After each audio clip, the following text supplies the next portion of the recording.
Damn. The pain. It's here again. Simpletons, these nurses. Bred with no respect. Of my own life.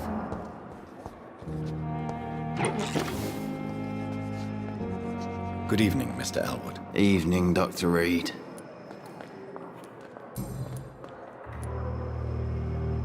Why do you feel responsible for the injury, Thomas? What really happened? I wasn't disfigured by any German shells.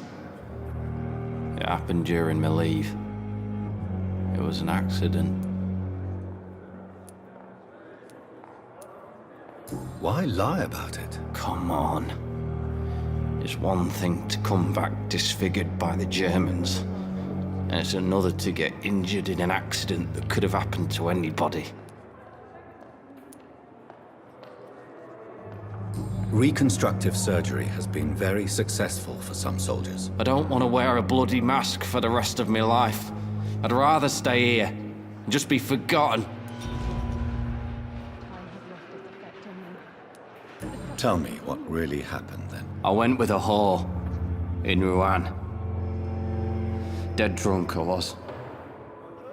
The hotel was a shithole. There was a fire that night. Did you start the fire? Were you trying to avoid going back to the front? That's not uncommon, you know. No. It's just that I was asleep when the flames reached the room. The girl was long gone. Bitch never woke me up. Left me to burn.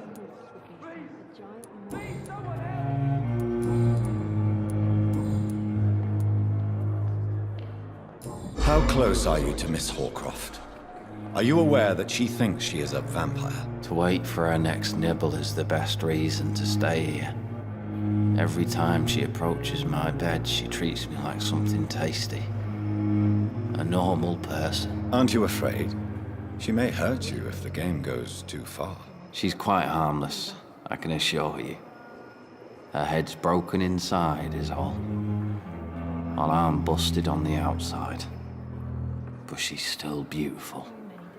Living proof that there's hope for me. So do you let her bite you?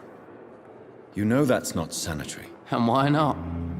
She's only supping a few drops of me blood. And the pain, it's real for once. She could decide to bite less willing patients. Then it's another good reason for me to stay here, Doctor.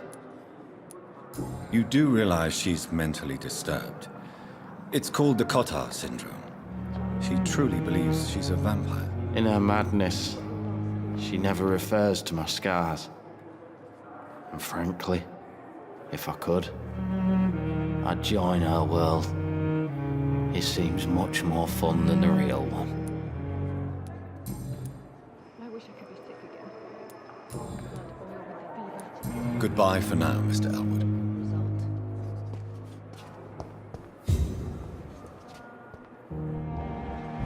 Fear and disgust on every... Good evening, Nurse Hawkins. Good evening, Dr. Reid.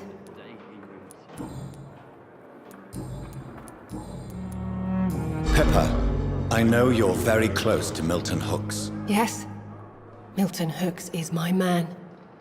If you want to report me for that, just feel free, Doctor. I have no intention of reporting you, Nurse Hawkins. But are you aware of the risks? The rules say I won't be allowed to work as a nurse anymore. But here at the Pembroke, we break rules all the time. Is he worth the risk? Hey, I'm no perfect woman, and Milton is not the finest bloke. But we do our best to get by. That's all any of us can hope for nowadays.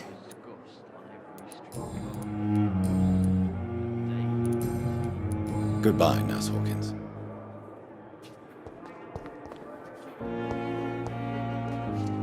Good evening, Miss Howcroft. How are you tonight? I need blood, Doctor. Warm, rich, vibrant blood. There again. Tell me, Thelma, why do you feel so attached to Mr. Elwood? Why him? I'm not sure, Doctor. I think we have a bond of some sort. We've both suffered so much. He's the only mortal I find interesting. Do you plan to make him a vampire too? Of course not. How could I inflict my curse on anybody else? I'm not that cruel, Doctor. Would you say you and Mr. Elwood are romantically involved? No. No, Thomas is a delicate soul. Even though he disguises it. But I am not the woman he needs. No, for I am a vampire, Doctor. Do you require my services, Miss Howcroft? I have no need for your medicine, Dr. Reid. Blood is the only drug I need.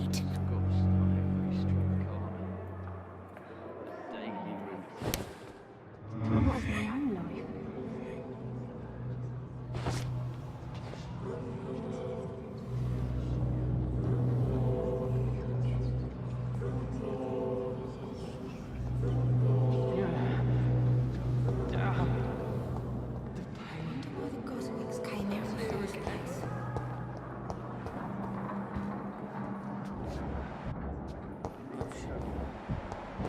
Will this shift never end?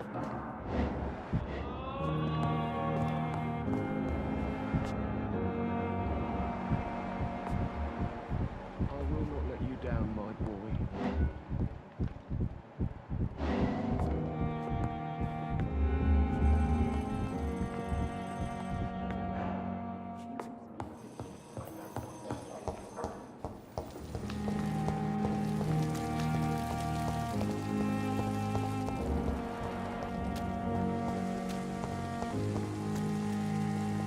Good evening, sir. So it is true. The famous Dr. Reid has joined us. I can't think of any better news during these terrible times. Do we know each other? Actually, yes. We met once before, at the Rockefeller University in New York. Dr. Tippett, yes, I remember. I was assisting Professor Carell in his research about coronary bypasses. He had nothing but praise for you. He was also very confident about your future. And look at you now. Eminent surgeon and blood transfusion specialist.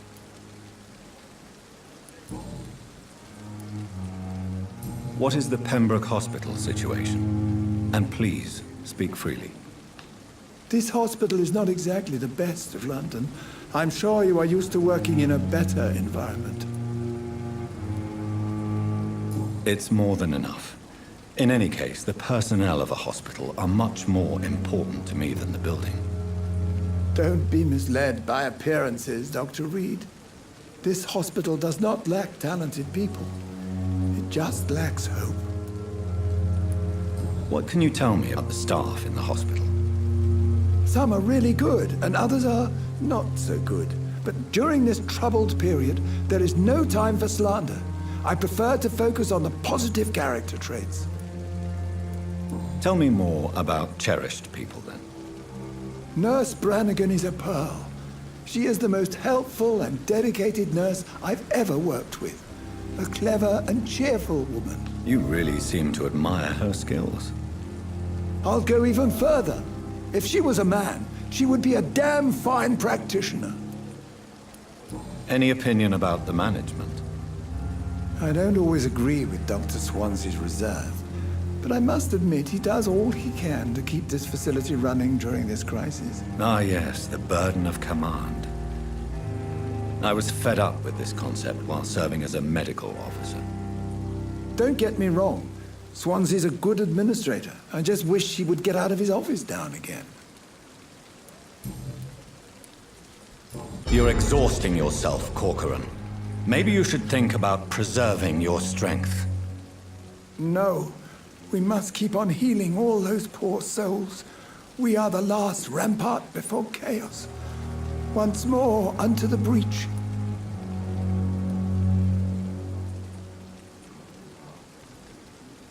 You've nothing to prove, Dr. Tippett, to anybody, and we all praise your experience. Please, have some rest. I am perfectly fine, and I am not too old for this job.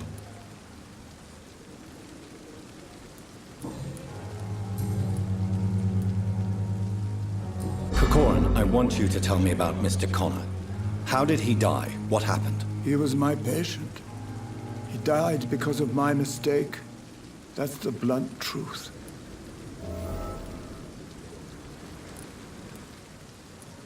What was the nature of the mistake? It was a twofold error. My diagnosis was wrong, and the administered dosage was too strong. Who was this patient? I don't know. Some sick man from the docks, maybe a fisherman. I had no time to talk with him. No one claimed the body.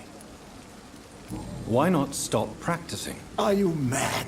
I killed that man, I admit it, and it won't happen again. I have saved so many lives since then.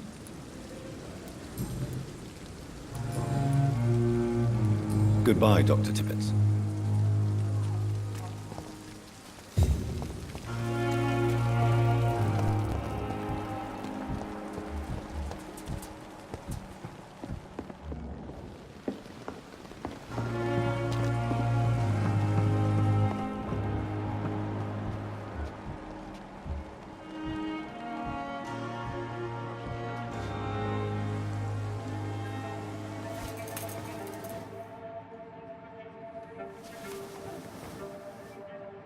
How can I be sure I'll not find your unconscious body in the house again? I promise you, you'll not find my unconscious body.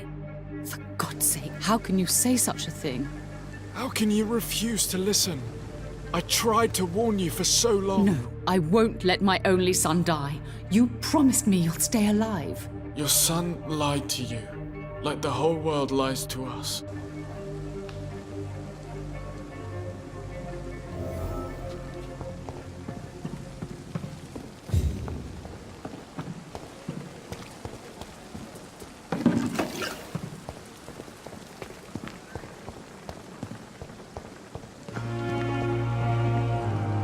Good evening, Milton. Good evening, Doctor. Still trying to save lives?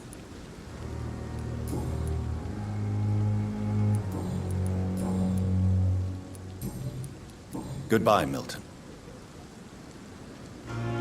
Good evening, Milton. Good evening, Doctor. Still trying to save lives? I'd like to see your goods. Wise choice, Dr. Reid. A reliable gun is what everybody needs these days.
They may lack the resources, but we have some of the most brilliant minds in London at Pembroke. Good evening, Mr. Goswick. How are you? I'm okay.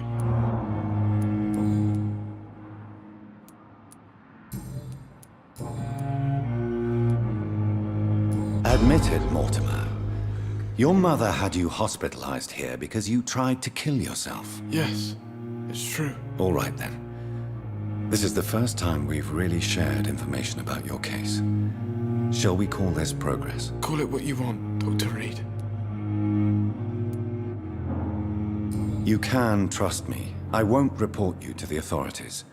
My one and only concern is your health. I guess I should thank you, then. Can I help you in any way, Mr. Goswick? I wrote a letter for my mother. She was supposed to read it after my death. But I suppose she doesn't have to read it now. I see. And is this letter still near the place where you tried to take your own life? Yes. And I don't want anyone reading my last words. I mean, I'm still here. If you bring me back that letter, then perhaps we'll talk.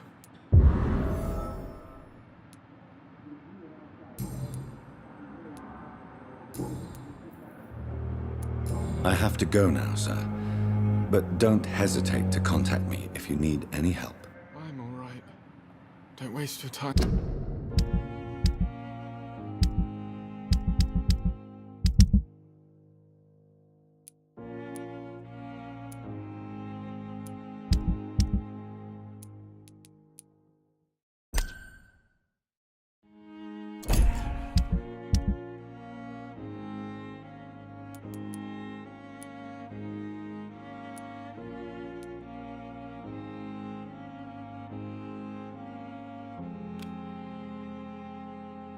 With me.